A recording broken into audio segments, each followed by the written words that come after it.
किसान और भगवान। एक बार एक किसान परमात्मा से बड़ा नाराज हो गया।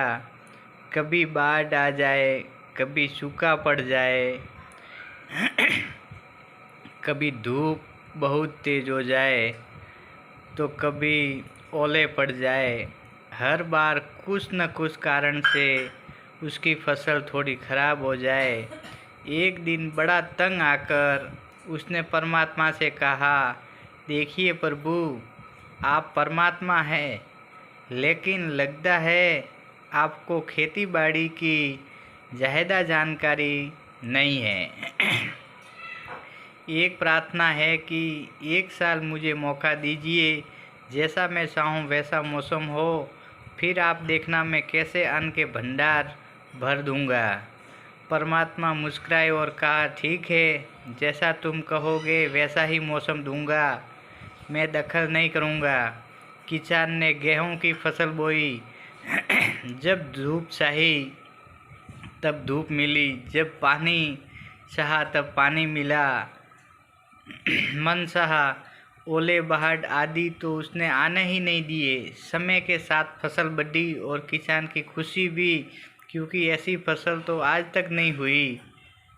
किसान ने मन ही मन सोचा,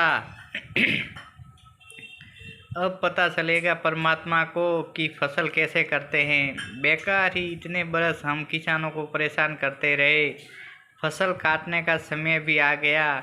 किसान बड़े गर्व से फसल काटने गया, लेकिन जैसे ही फसल काटने लगा, एकदम से छाती पर हाथ रख कर बैठ गया। गेहूं की एक भी बाली के अंदर गेहूं नहीं था। सारी बालियाँ अंदर से खाली थी। वह बड़ा दुखी होकर उसने परमात्मा से कहा, प्रभु, ये क्या हुआ? तब परमात्मा बोले, यही तो होना ही था।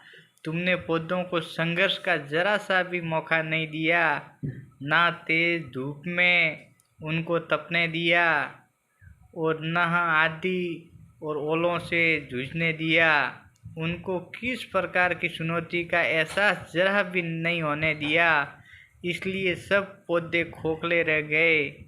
जब आंधी आती है, तेज बारिश आती है और ओले गिरते हैं, तब पौधा अपने बल से ही खड़ा रहता है, तो वह अपना अस्तित्व बचाने का संघर्ष करता है।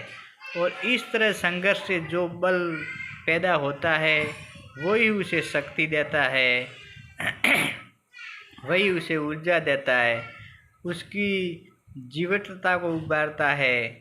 सोने को भी कुंदन बनने के लिए आग में तपने, हथौड़ी से पीटने और गलने जैसी चुनौतियों से गुजरना पड़ता है, तभी उसकी सराहनीय आभा उभरती है। उसी तरह ज़िंदगी में भी अगर संघर्ष ना हो, तो चुनौतियाँ ना हो, तो आदमी खोखला ही रह जाता है, उसके अंदर कोई गुण नहीं आ पाता। यही चुनौतियाँ ही हैं जो आदमी रूपी तलवार को धार देती है, उससे शक्ति और प्रखर बनाती है। अगर प्रभावशाली बनना है तो चुनौतियाँ तो स्वीकार करनी ही पड़ेगी, अन्यथा हम खोखले ही रह जाएंगे। अगर तो स्वीकार करनी ही पड़ेगी, अन्यथा हम खोखले ही रह जाएंगे। अगर ज़िंदगी में प्रखर बनना है, तो प्रभावशाली बनना है, तो संघर्ष और चुनौतियों का सामना तो करना ही पड़ेगा।